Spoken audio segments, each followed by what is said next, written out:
Bright Luke Studios. Hey, everybody.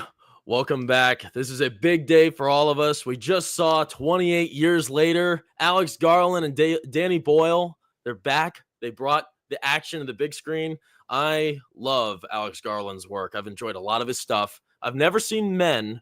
I've heard some weird things about that one. I'm pretty sure he did Men, or it was something like that. Men. Super weird title. I've heard awful things about that. But I've enjoyed a lot of his stuff. And this is another one of those big ones, right? I mean, great writing. He's the man. Every time I see Alex Garland's name on the screen, I have confidence. So the big question is, did he bring his A game here with 28 years later? I mean, this is long time after the last one. I think 28 weeks later was 2007. Yeah, long time. And years ago. Here we are. We get another sequel. Not exactly. I would say, like, out of all the sequels that they keep reintroducing, I'd say this is one people wanted. I think there's very few that people actually want to see another one, but I think 28 years later is one of those few. And, there's a lot to talk about here. I'm very excited. We just got out of the theater not long ago. That's why I had to postpone this a little bit longer than I hoped. But before we get into that, Luke, how you doing? You feeling good today? Yeah, I'm doing good. I a little dizzy from all the sodium we took in with popcorn, but no, pretty good. We ate all the popcorn, the whole thing. It was a good time. We had a big group of guys today. There was 6 of us, 6 big Alex Garland fans. We were happy to support our friend Alex Garland and Danny Boyle. We just watched 28 Weeks Later on Tuesday. If you're interested in hearing about 28 days and 28 weeks later, be sure to check out the channel. We just talked about both of those in depth. And we're going to cover in this stream if those actually really matter with this film or not. We're going to be answering a lot of questions, but we're not going to be spoiling anything because we're not here to spoil. And honestly, Luke, before we join the stream here, you mentioned there really isn't that much to spoil. And it's not like that's a bad thing. I don't think it's a bad thing. But, just like both of the other films, there's just a few key moments that are like shockers and, just kind of stick with you after a while. This film is kind of similar. There's just maybe like 2 of those, but a lot of it is kind of surface level psychedelic fever dream activity. This is a strange entry. This is really unlike both of the first 2. Way more comparisons could be made to the first one. It's a lot smaller in scope, much smaller in scope. And I'm definitely excited to tell you all about it. But let me give you a little bit of the lay of the land with this summary because, I want to set the scene for everybody. So 28 years later, obviously it takes place 28 years after the infection has spread throughout the UK. And we're in an interesting setting here. We're on sort of a somewhat secluded island called Lindisfarne in the UK, where Aaron Taylor Johnson, his character Jamie, he's a loving husband and father to Spike. His wife, Isla, she's sick and very confused. She's a very strange woman in this. And something I like about the father is, he is played as the protagonist, but just like both of the other films, 28 Days and 28 Weeks Later, we get another imperfect protagonist. And that's something I really respect about all 3 of these movies is we get imperfect protagonists. And I feel like that's just something we could all level with. And he does one thing in this film that's particularly damning, and it was very disappointing to see. But, it just shows that, none of us are perfect. We all make dumb mistakes. And I don't know, that does make him more human. So I respect the creators for giving us that side of the main character, so to say. But, everything on this island is pretty nice. They have it pretty good here. It's secluded, although it is attached. Let me see. I'll pull up a picture here because at the theater, we were given these cool maps.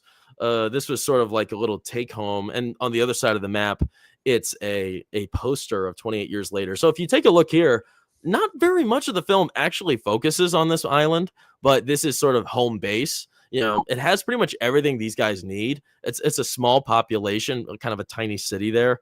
And it's still a large mass of land. But, if you take a look to the left here, there's a big bridge. This bridge is very interesting. When the tide rises, of course, you can't traverse through the bridge, and it's highly guarded overnight through the watchtower there. They play to this pretty often. This bridge is a very important choke point for the infected as well as survivalists, going to and from the mainland to the island. The mainland is hell on earth. Just like the old films, you do not want to be on the mainland. But, there's also a lot of important things there. And it's sort of a trial by fire for a lot of young men who live on this island. And in the film, in the very beginning, Aaron Taylor Johnson, he's ready to take his son, Spike, on this trial by fire. It's sort of like, it's like a quinceañera, you turn 15 and it's time to be a man up and go right on over to the mainland. And I think this kid was only 12 here, so he was a little young, but the dad wanted to take him out to show him what the real world is like. And of course, when he goes to the mainland, shit hits the fan and hell breaks loose. Luckily, they do end up traversing back onto the island, but you know what? One of the biggest problems with this whole expedition is that it's planted a concerning thought in Spike's mind that, the mainland is a lot more interesting than this little island. And there's a lot more mysteries that he'd kind of like to discover. He's a curious kid. But even more so, he learns that there's a doctor in the mainland who is Ralph Fiennes, who may have the cure to whatever weird, concerning illness it is that is possibly taking the life of his mother, Isla. So the film follows, and Spike, he decides that maybe I need to take my mom to the mainland to figure out if we could fix her or not, and see where that goes from there. And that's sort of what happens in this film. And a lot happens in between the cracks. This is a lot to chew on. It's kind of hard to put into words exactly the tone of the film too. It's all over the place, as are both of the first two films. So Luke, how do you feel just emotionally? How do you feel after watching Danny Boyle's 28 years later? Just emotionally, feeling wise, you feel good? Emotionally is an interesting word for how I feel. Honestly, I feel disappointed because I went in with the expectations of 28 weeks later, since that's when I saw Jackson and I saw last Tuesday. Don't go in thinking it's going to be anything like that. And then you should be fine. I feel like I liked the characters a lot over the storyline. They did really good with the characters. They did a lot of unexplaining with a lot of the different zombies, which is still unexplained. I really have to look that up. I'm talking about, like, the first encounter in the woods. Oh yeah, I know. We'll get to that because it just doesn't. About those. Yeah, I feel it gave me if anyone knows the video game Outlast, the horror game, me and the other guys were talking about this, and they agreed. A lot of the different zombies, it gave you like an Outlast vibe. Dude, these motorcycles. We don't hear anything. Right, well, okay, good. Anyway, yeah, I gave a Outlast video game type. Was it good? Was Outlast good? Oh, it was. Yeah, it was like that one doctor. He played there was a doctor, and like a psychotic doctor that was actually a villain in the game. That big dude. There was a big dude who literally ripped. Sorry, I'm not going to say anything. All right, that's enough. We'll kind of get okay. Good. Yeah, emotionally. That's a spoiler. Yeah, all right. Thank you for sharing your thoughts. Yep. That was gosh, it's a lot to chew on. It's sort of, it's really one on its own. It's not much. It's definitely nothing like 28 weeks later. I know that for sure. It's much smaller in scale. This is a small movie. I mean, I saw the budget, which I believe is more than both of the first two, but it was $75 million. It's still low compared to everything we see nowadays. And we were told by the ticket guy, I'm friends with the ticket guy at the theater we go to. He reminded me that a lot of this was filmed on iPhone 15 Pro Maxes. And it kind of, it's surprising. It looks pretty good. And I have an interesting picture to show here. They used some of the shots, they used like a collection of them to capture like zombies falling over and dying after getting shot. I mean, look at that. How cool is that? So it's I love that, Alex Garland and those guys, they go to grassroots. It's so unique. And I think something I really appreciate about this film, and I appreciate about older films, is I love the grit of just the look of how a film is shot. That's something I love about original film. And I mentioned this in our 28 weeks later and days later stream, was that I like the I like the grain. I love film grain. And this movie kind of has that taste. It's so strange. It sort of brings us, it's sort of, the blurry, hazy vision a little bit. And it reminds you that this is a film, you know what I mean? This is not a Hallmark movie, as I like to say. This certainly doesn't look like it at all. And I think a lot of that comes down to sort of the guerrilla filming here, just the way they do it, grassroots, basic. I love it. It's awesome. But, at the same time, it kind of looks like it's shot on an iPhone 15 Pro Max. But, they lean into that, and I don't know. I appreciate that. It gives it that indie feel that I always enjoy about indie films. I agree.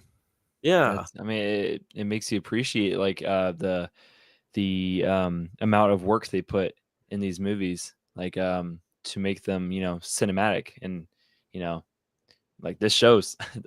What is that? Like how many iPhone 15 I know, I Pros think are like this? 20 or something. I mean, there's tons.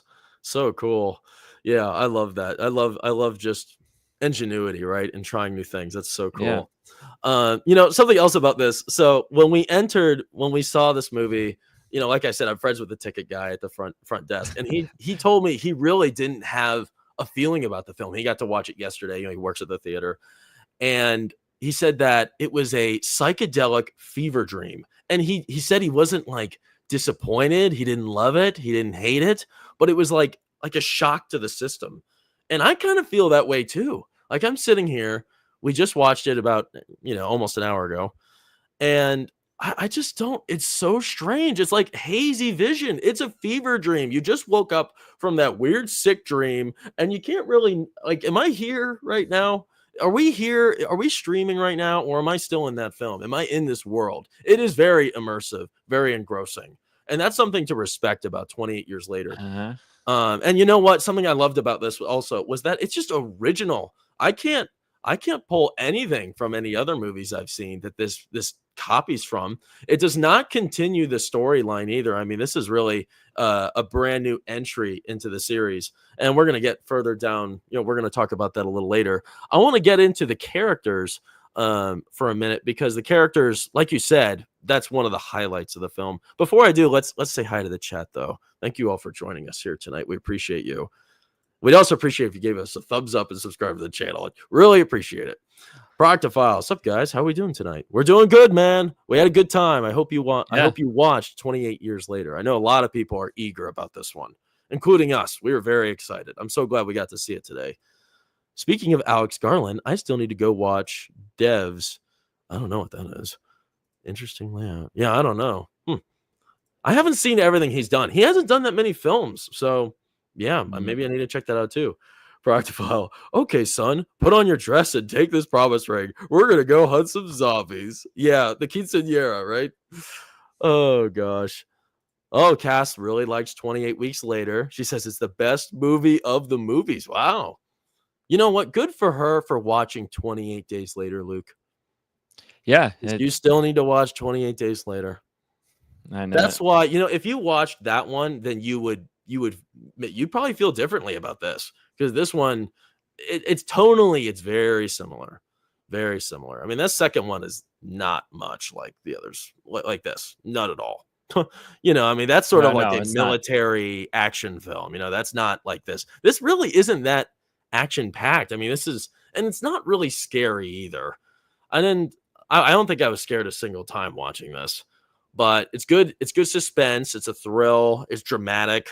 And something I also love about it is I love that it's just so great when this happens, because we just don't get it at all anymore. I love it when characters sit down and they talk, and there's suspense, there's drama. They're not undercutting each other with stupid juvenile jokes and dialogue. It's serious. Everyone takes everything seriously. And all our characters are competent.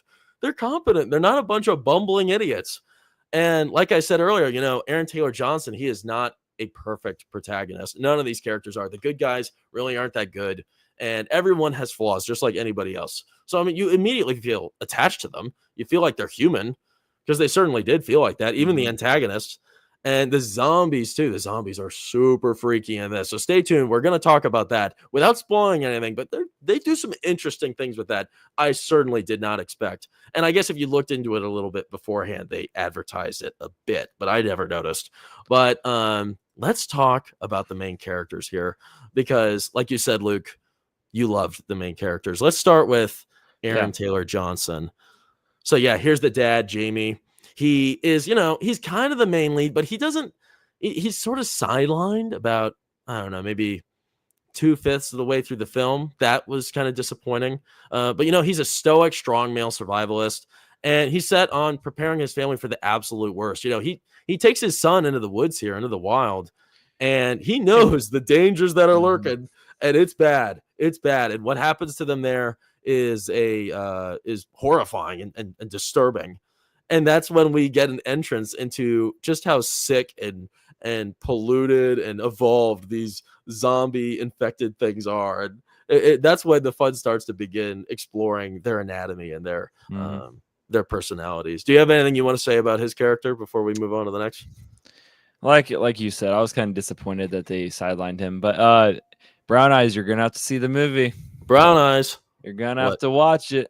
Brown Eyes of Mandalore. I still need to see 28 weeks before I see years. Yeah, you should. Everyone, a couple of comments down. Yeah, everyone should pretty much. I mean, just for your own enjoyment, I think it would just be more fun if you watched the first two. We'll get to the part where if it's actually necessary or not.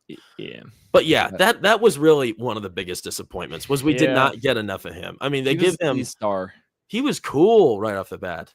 And you know what? This is a trilogy, everybody. I don't know if you know this. They're doing 3 parts, which I'm excited for. So going in, I did not expect to get a full, start to finish, final battle, exciting climax and all that. I wasn't exactly expecting that here because I knew we were getting the entrance, the introduction to all these characters, the introduction to this new world, because this is a new world. This is not the 28 weeks, the 28 days world. This is a totally changed and evolved situation. And it was a lot of fun to jump on that ride because it was crazy. So the next one, of course, we need to talk about the son, Spike. So Spike here, I did not expect that he would take on the mantle. I mean, he became sort of the leading protagonist, like I said, for about 3/5 of the film. And, he was a good kid, a really good kid. He has a familiar face. He looks like the kid that played Jojo Rabbit, but I didn't get the chance to look up if he was Jojo Rabbit. So if anybody here knows Jojo Rabbit or knows this actor, let us know in the chat because I'm definitely curious if that's him or not. He was great. He did a great job. You watch him mature. This is a maturing experience for him. And you know what? At the end of the day, he's loving and compassionate young man. And he loves his mom. He loves his dad despite his flaws. And he just deals with so many traumatic situations here that he grows and he becomes he's a developing man at this point.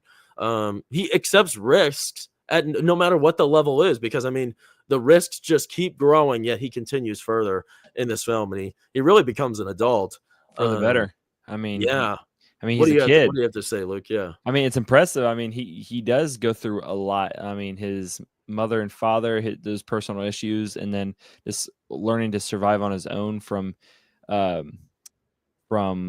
his own father's wisdom and how he did it and everything. But no, it's great. I mean, it's quite nice seeing him mature up as the movie goes and making his own decisions. Oh yeah, definitely. Can't remember last time I saw this many competent male characters, so it's pretty good. It's refreshing. Yeah, so that's him. You get a lot of Spike, so best get used to him. And then in the background there is Isla, his mother, which is a very strange character here. I didn't like her. Very strange. I didn't really like her either. She, I like the actress. Have you seen Bike Riders? No. So she's in Bike Riders, and I enjoyed her in that. She's kind of a quirky girlfriend to Austin Butler, and she is yet again quirky in a totally different way here, dazed and confused, very strange. She's sickly, confused, and hallucinates pretty often, and she has just weird interactions with her son, calling him dad, and she sees her dad, I guess, and maybe they also weird. I know. Yeah, I guess that's the thing, though. I mean, this is a weird situation, obviously, post-apocalypse. Everyone's really freaky in this, really. I mean, nobody's really normal except a lot of the islanders. But something they don't really, conclude in here is it seems like she kind of has, a second personality. Just a little bit. You get, one little inkling of that. I made a comment to you. Don't mention anything. Don't say nothing. No spoilers, Luke. No. I was going to mention to you that I thought she was bipolar. Oh yeah, yeah. You Yeah. never really get a good sense of what's exactly going on with her. No, I But wouldn't spoil that. I wouldn't I know. do But that. you know, she's kind of drug along and pretty annoying. Pretty annoying. Probably the most annoying character in this easily. Yeah. And I really, as much as I liked this kid, I think I didn't really want that much of him. We got a lot of him. I mean, he really He was the stole. main Like, character. I know he became the main character, and I'm like, okay, can we get Aaron Taylor Johnson back on the screen, please? He's cool, but nah, he didn't have he does not have the gravitas that Aaron Taylor Johnson did. So that was a little disappointing. But we have a big highlight here, which comes at no surprise, right? Ralph Fiennes. Ralph Fiennes as Dr. Ian Kelson. And he is a very interesting character, very interesting, as you would expect, right? And you know that he would not take on a role, Ralph Fiennes, if he didn't think that it was handled competently, right? So his character was definitely very complex, a lot of layers to this onion. And he's an ensemble of like mental clarity, but also madness blended together. There's like he has his faculties, he's very smart, but at the same time, he's like so messed up, but it's all casual to him. And what he does, he's the one that's sort of the host of the weird. Let me put myself on the full screen here. He's the host of these weird monuments, the 28 years later monuments, the skulls and the altars and stuff. That's all him. And his character, he was awesome though. He really stole the show when he popped up, and I just knew I wanted way more of him. Definitely different than what I expected. Yeah. It's hard to predict what happens in this. It really You can is. see like the madness in his eyes too. Sorry to cut you off, but like I really caught that too. Like I was thinking at first, like, like when he was first introduced with the flashback, definitely everyone thinks like he was a maniac, but then as he was speaking and they were showing his character a lot more, he just seemed like a normal dude. But I'm glad you brought that up, TGV Monster, because No, we're gonna talk about that. I think that's okay. hilarious. All right. Yeah. Yes. No, let's save that. I want to talk about the infected later. Sorry, I got Oh my excited. gosh. I knew someone was gonna bring that up. Oh, there's so much like scarring stuff in this film. It's like, why did you do this? Why? Yeah. Oh my gosh, it gets gross in a way you would not expect. I didn't expect that going into this. We'll get to that though. TGV Monster, thanks for chatting with us. But yeah, Ralph Fiennes, awesome, great character as you'd expect. We did not get enough of him in this. But why don't we talk about, so obviously this film is so different from the first two films, and it's kind of like I said, it's a standalone entry into this. And you said yourself, this doesn't even it didn't even feel like it was almost in the same world. Hold on. As I changed my mind. I remembered something at the beginning of the movie. I'm not going to say it is just like the first two, which was one of my favorite scenes, like the opening scene. It was 28 years prior. It was before. So, oh yeah, they were the zombies were acting the same and looked the same as 28 days and 28 weeks later, which I enjoyed. That was but then it just changed from there on out. So 2 minutes of normality, and then the rest. You're right. It is kind of a reminder. It's like it's like a flash forward. Like this is what you're used to, and 28 years later, this is not the same world. We're in a totally different experience here, and this is not what you're expecting. Right. I just wanted to bring that up to show you that it does hint a little bit of that nostalgia. And then how would you, if you could diagnose it, in what ways do you think this film differentiates? I guess from 28 weeks, because you haven't seen 28 Days Later. Worldwide extinction. This is like the end of the line. But that's not what happened here, because remember the UK, it's in quarantine. They're still in quarantine, but this time it's like there's ships all around the country. Pretend the island is a whole world. That's what it seems like. It's just like there's no hope, there's no escape. Then nothing's gonna change, nothing's gonna evolve. It is what it is. They're doomed. They're not getting off the island. So that's what's the mainland is screwed. Yeah, that's what's different. They're not getting off, and it's not going back to normal for them. Can you think of like any other contrasts to 28 weeks later, like just the way the film was made, or like the storyline? Storyline, no. I mean, not really. Contrast. Um, it's. I mean, Well, I mean, you maybe noticed. I mean, obviously, this just felt way more condensed. I mean, it's like it's more of a character drama than anything else. This isn't. This is right. in no way a zombie epic at all. And I am kind of curious because it cost a lot more. It's $75 million. I know 28 Days Later was super cheap. It was $8 like million. 8 million, and it's like obviously this looks way better than that. There isn't really that much more visually going on. Exactly, I wouldn't say Except for the so. appearances. What do you And mean? the appearances of the zombies and the weapon use. Yeah, I guess.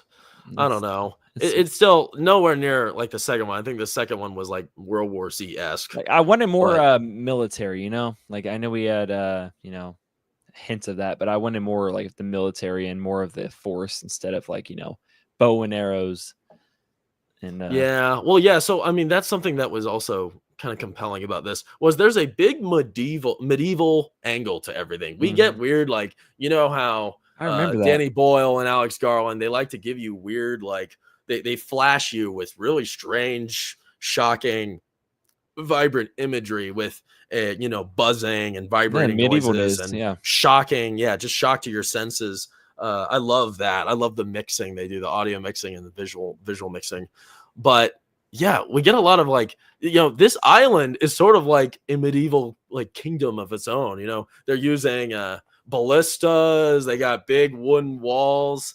Everyone. I did like this. I like how it was just like what happened in Walking Dead. It sort of seems like a similar situation here. Over time, you don't really have access to like ammo, guns, all that such, right? Like normal technology because it goes out. And that was sort of the situation here. Everybody except the guys that are from outside of the UK that stumble into the mainland, everyone's using bows and arrows, using a hand-to-hand combat and such. So I love seeing that digression into like more primal tools because that's definitely like one of the main focuses of this film. So I thought that was interesting. But other than that, there's comparisons. I would not say that audiences need to see the first two to understand this or to be engrossed in this film. Would you, Luke? No, yeah, I agree. I 100% agree.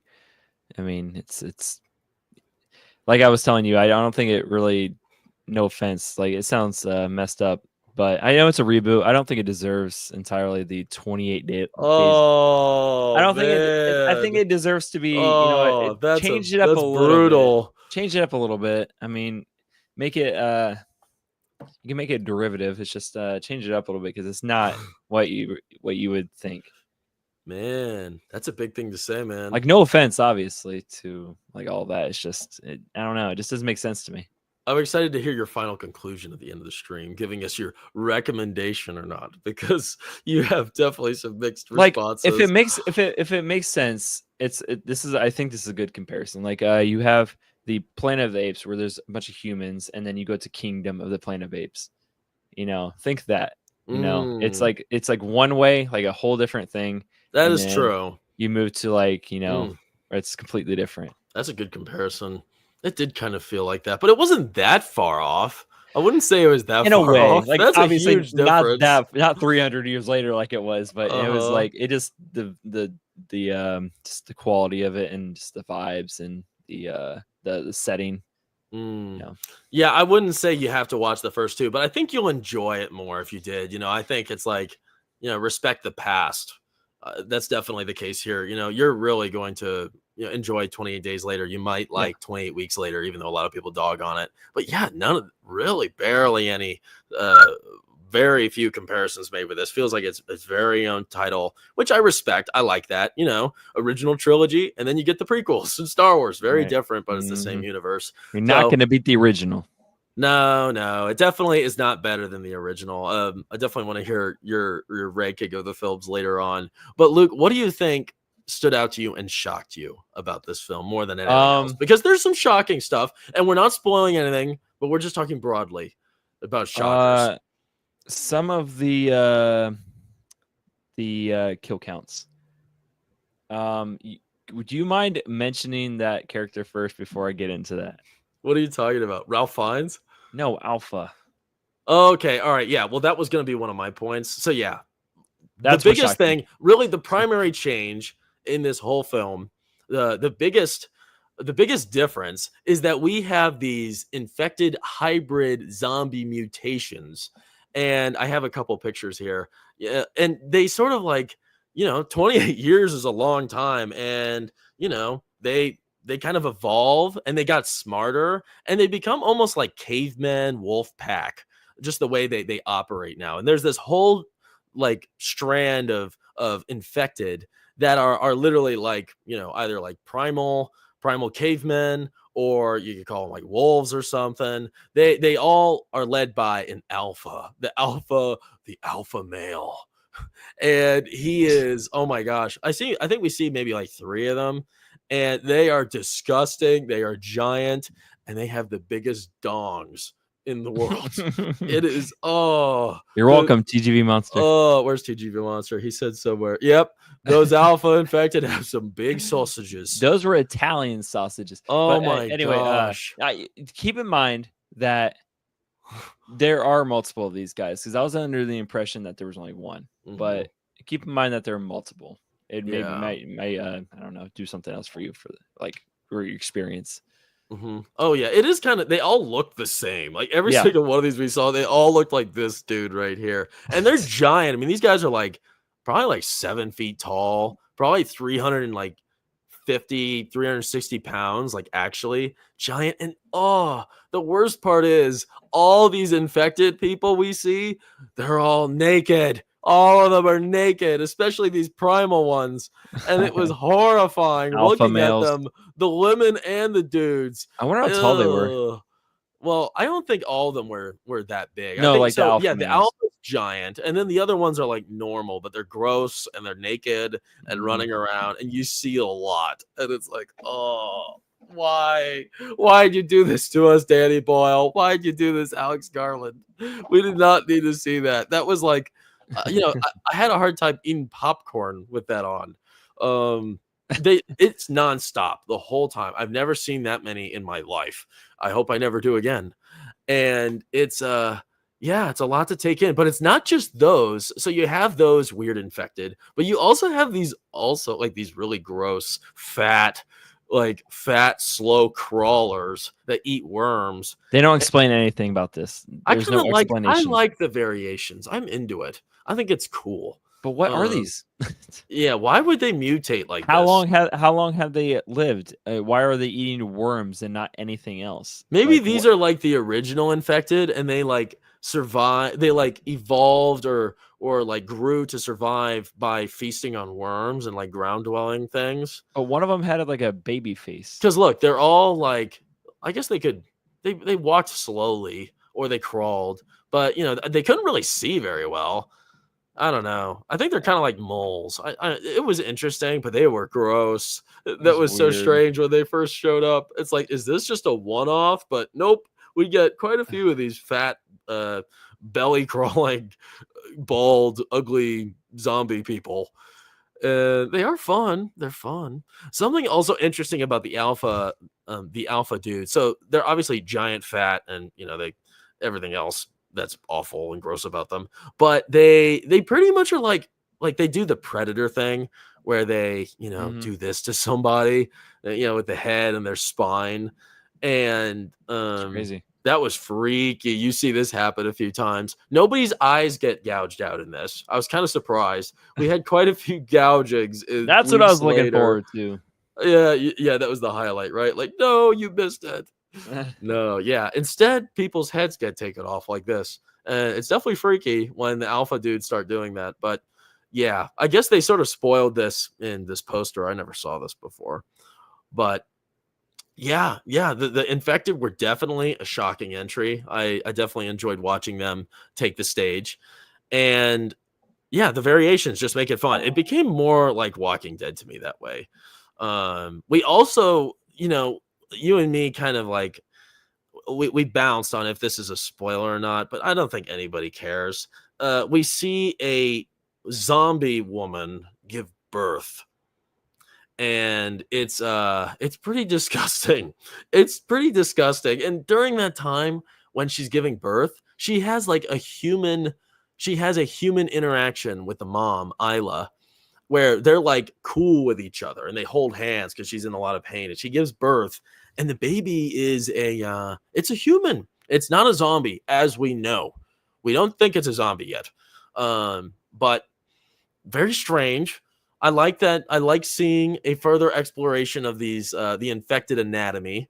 I love how each one of these films, we explore the infected further and the situation. I think that's like, I love the world building. There's a lot of great world building in this series, and a lot of that's got to come down to Alex Garland's writing, right? I mean, he's a master writer. There's no doubt about that with a lot of high quality work. But yeah, I love the world building here.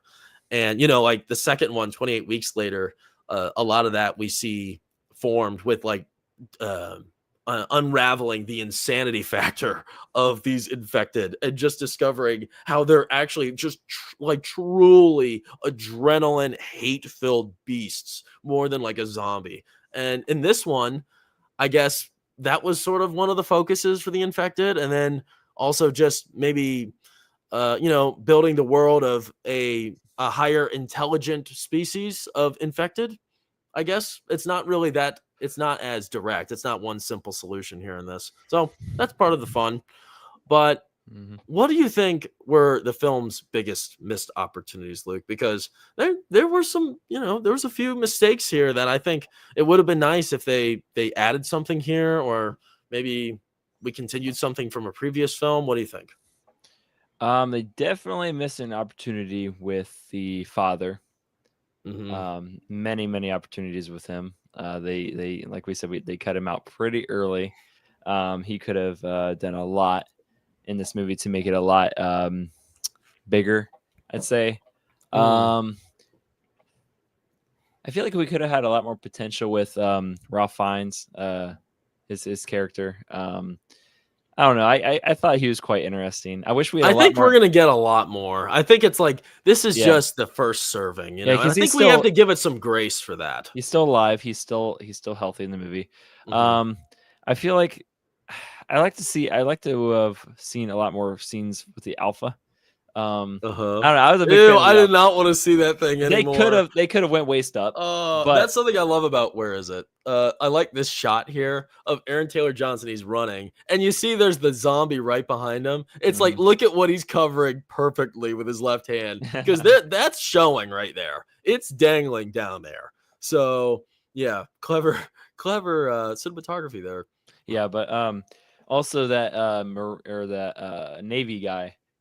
He had a lot of missed potential. He was funny. I liked him. Yeah, he was all right. He was all right. He was a smart. It's a small palette of characters. There's really not too many to follow here, and I like that. I like it when it's smaller, and I don't know. It's simpler. But Brown Eyes, are you talking about this? Yeah, So Brown Eyes. So are the infected considered a separate species? You mentioned their evolution, but isn't the whole point of the virus to be a sort of de-evolving madness?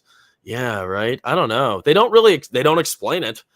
These don't act. We don't really see any normal infected in the movie, do we? Except in the very beginning when we're like, rewind to 28 years earlier. So I don't think there's normal infected anymore. This is it. This is how. Well, wait a second. No, there's the soldiers that show up here, and they become infected, and they seem normal when they're infected. Remember that? Newly infected. Yeah. Like if you are infected, I believe, like, if you get infected by the zombies in this film, that's when you start all over, and that's when they become as you remember them. But we see that very rarely. That is a good point. I do wish there was a lot more outbreak and a lot more expansion with the news zombies. But a lot of people didn't get killed like naturally. That sounds weird, but the natural way you imagine a zombie killing. You didn't see that a lot. I was kind of surprised that the film, it didn't give us any callbacks to the first two movies. Zero. And I respect that a lot. But at the same time, I think it would be nice to see a continuation of this world. But I mean, this is a long time after. I mean, pretty much 30 years after the last film. So I mean, I can understand why you wouldn't really have any sort of resemblance. We heard from Griffin, GM Light Horror, on Tuesday that Cillian Murphy is set to make his appearance in the second part of this, so the film after this. And we're also kind of worried because the director who directed the new Candyman, as well as the new Marvels movie with your favorite Marvel superheroes, Photon, Miss Marvel, and Captain Marvel, she's helming the second part of 28 Years Later. Isn't that great news, guys? Danny Boyle, you don't need him. You know, he gives you a great movie, if not good here. But no, we don't need him. Let's put him to the side. You know, he can take a break. Let's give her the chance, right? No. It's really disappointing to learn that news because this sets up a great future. I think there's a lot of potential with this trilogy, and I'm glad we're getting 3 of these movies. This is like, you know, when it comes to sequels, I care about this. I care to see the rest of this story unfold. And you know what? Every single film, pretty much, it's never like the first one isn't always the best. It's the introduction. Like, you know, this is probably a poor example, but the Horizon film, the Kevin Costner Western film, where it's pretty much a whole season of a Western shoved into one movie. He does a lot of setup there, which just isn't all that exciting, watching the introduction and setup of a lot of conflicts to come. But, you know, the next film is probably going to be great because we're going to be seeing the impact of the setup and watching that story follow through. So I think we need to be a little patient here if you were a little frustrated and underwhelmed with this, because I think it is setting up something very interesting to follow, at least. And, you know, we're starting to understand who these characters are and where they're going to go from here. So I think it deserves that much credit. But other than I'd that, like to think that. Yeah, you got to be optimistic here. Just as the film, like the tone, it's like it's bleak, but the young man Spike, he brings an optimism to it, you know, and he, you know, towards the end, like it's pretty surprising just how optimistic he gets. It's like, man, what are you thinking, bro? But other than that, you know, not too many other missed opportunities, but some things just felt left out. It felt like it was missing a secret ingredient, and I can't exactly pinpoint what that is. I don't know what it is. I think the secret ingredient was that we just did not have a strong enough leading character. I think that was the biggest problem. None of these guys compare to Cillian Murphy in the first film. None of them. It won't be able to. It just there's no way it could get there without a stronger lead like that. And maybe this kid will be a lot better in the second one. I bet he will. I'm be older. Oh, that's the other thing, is that this film. Gosh, who told us? I think it was Griffin that told us that the film, it's set to come out early next year. The second part, it's already filmed. Yeah, it is. Wow, that's quick. Yeah, Griffin did say that, but I know it's you know, that shows that there could be some light of hope, you know. But I feel like the secret ingredient, that's good, Jackson. You know, a stronger leading character, but you know, you got to start somewhere. Yeah. But I feel like my secret ingredient that, you know, my idea of the secret ingredient is, you know, not having it as a reboot, you know, connecting the older movies with the newer somehow one. Connecting it. Yeah. Yeah. Somehow connecting it. There, you know, in 28 weeks later, there's really nothing left to connect, though. Right. But, you know, having the same like days, I guess there's still stuff, but we'll get that in the second one. I guess. I mean, it kind of ruins like the experience that Cillian Murphy will be in this movie, knowing that it's not his same character. Yeah. Well, yeah, 30 years later, I want to see what even like he's not going to be the same guy. There's no way. Yeah. And I mean, the hope we can have, even with that, like the director nobody likes, is that, you know, Alex Garland's still writing it, right? He's still writing the screenplay. So if she's just able to adapt it well enough, then maybe she can make it work. I don't know. I think Danny Boyle, he really nice. Danny Boyle, he really, I don't know. It's such a unique style he's got, and there's no way this other lady's she's gonna be able to replicate that. I don't know if it's probably gonna look totally different, really. I mean, direction is pretty freaking important here. So I don't know. Other than that, I think that's the end of what we got to say here. There's not too much more to say without spoiling things. I enjoyed it. I had a great time. There's just one naughty scene you gotta watch out for at the bar at the bar. Aaron Taylor Johnson. You gotta watch out for that guy. You gotta watch out for him. No, it shows nothing. Oh well, it's still there, Luke. It's still there. Other than that, though, I'd recommend it. I recommend you check it out, and I think it's gonna take multiple viewings to really understand it.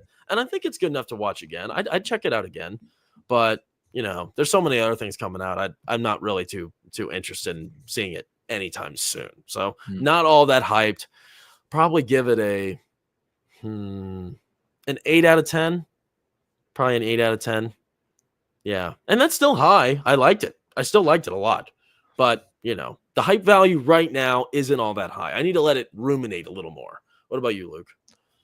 First off, I'm surprised by your rating. Do you think it'd be a lot higher or lower? Oh, a lot lower. Oh man, that's pretty high. 8 out of 10. It's a competent film. It's a competent film. I respect that. I'm going to go ahead and give this film the benefit of the doubt, and I'm gonna let it sink in a little bit. I gave it, a hilariously low score to cast after the movie, Luke. But I thought about it a little harder, and I thought about like the different, but I give it right now I give it a 6 out of 10. Okay, I thought you'd say that. Okay. Yeah, I give it a 6 out of 10 right now, but I'm going to give it the benefit of the doubt and say that this is just the beginning. This is just a rough start to the trilogy. Oh wow, a rough start to the trilogy. That's not oof. Man, if you're taking Luke's word, everybody, that's not very excitable.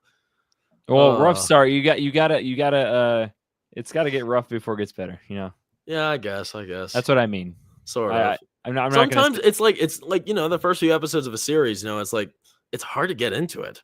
So I kind of get that. I'm excited to see this story further played out. And if it's true that we're getting it early next year, I'm excited. I don't want to wait forever to get the next installment. Please just prepare it for me now. I mean, yeah, that's all I'll say. We've covered pretty much everything, but we want to talk with you guys in the chat. Thank you all for talking with us. We appreciate you guys. Answer one thing for Brown Eyes. Brown Eyes, no, it does not do it justice.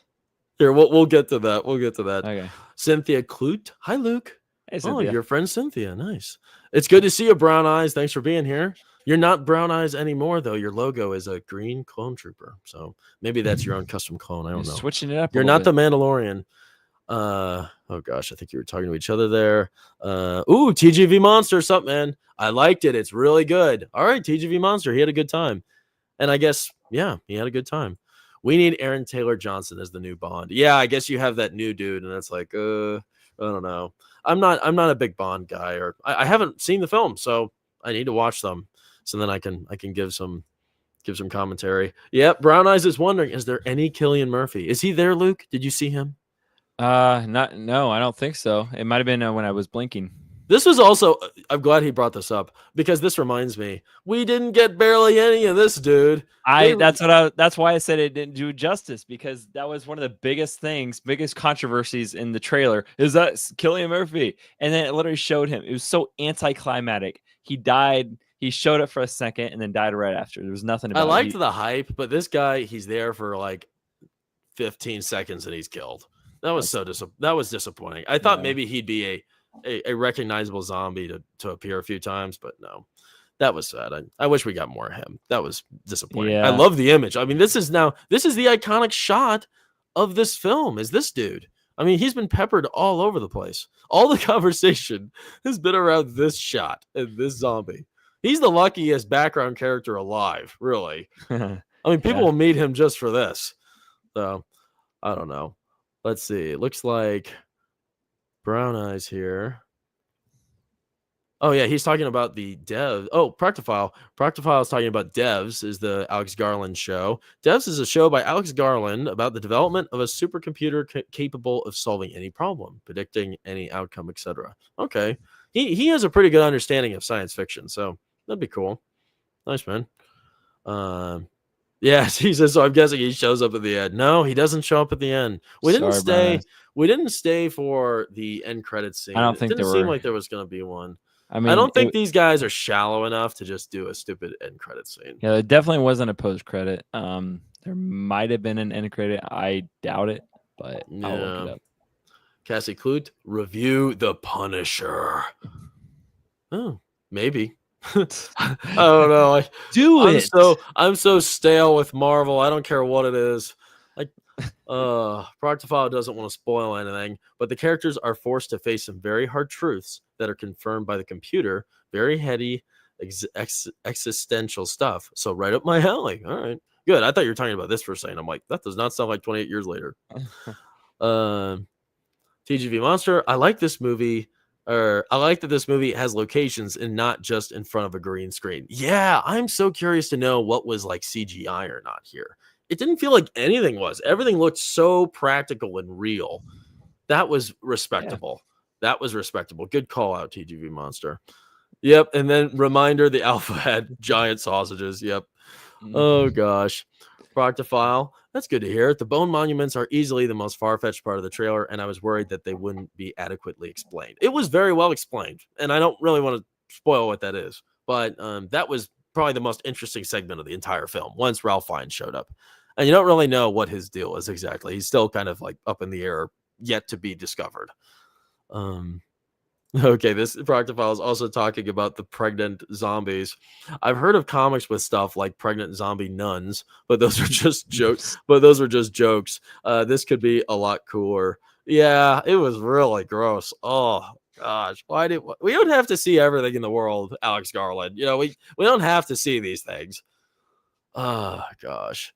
All right, let's see. Brown eyes. I'll always remember Brendan Gleeson's almost instantaneous and tragic transformation into an infected.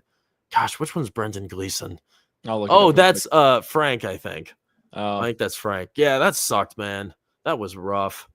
Was that the hardest one to watch? Like an infection change? Brendan Gleeson? Yeah, I'd say that was the worst one. And the second one that you don't really get all that much with like characters you care about. What was I think that was Frank in 28. Oh, you didn't even watch it. 28 Days Later. Is he like a fatter dude? Oh, was he? He was the one that was beat to death in the very beginning, right?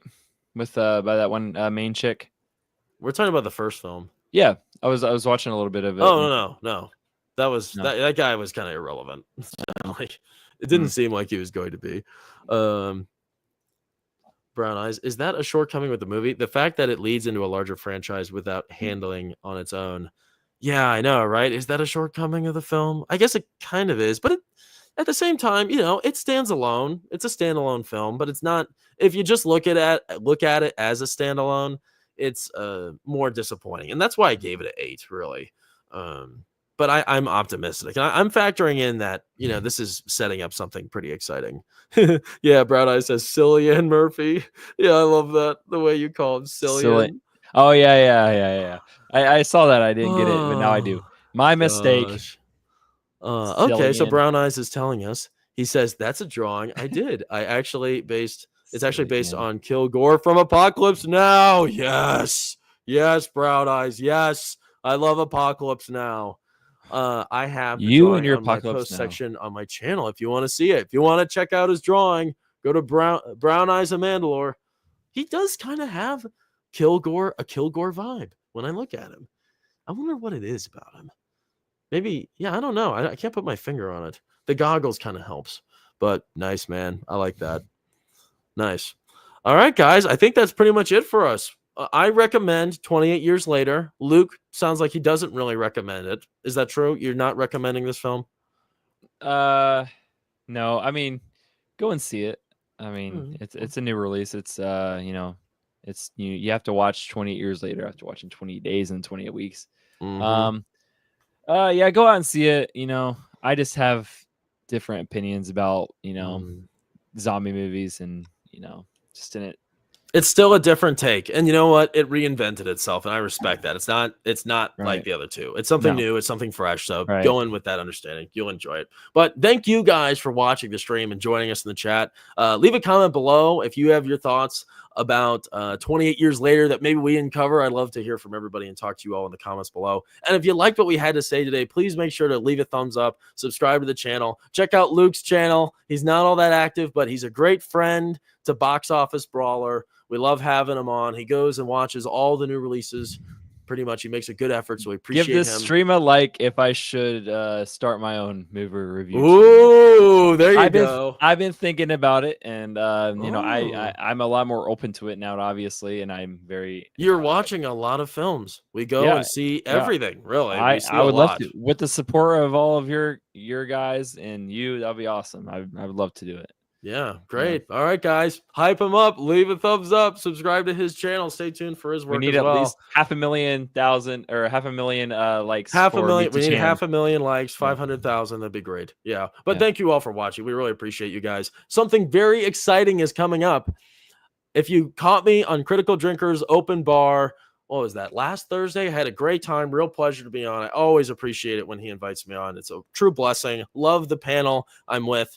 And I got to speak with Random Film Talk. He's going to be joining us next Tuesday at 6 p.m. Eastern Time. I finally watched Terminator 2 Judgment Day. The big day has finally come, and we're going to be talking about it. I'm also going to be joined by my friend Kyle Corwith. As you know, familiar with the channel, we love Kyle. We always appreciate Kyle. And Luke is also going to be watching the film and joining us as well. So be sure to catch that. This is the crucial film. Everyone says it's one of the best films of all time, the best action film. If you hate James Cameron, you're supposed to love this movie. I don't like James Cameron at all.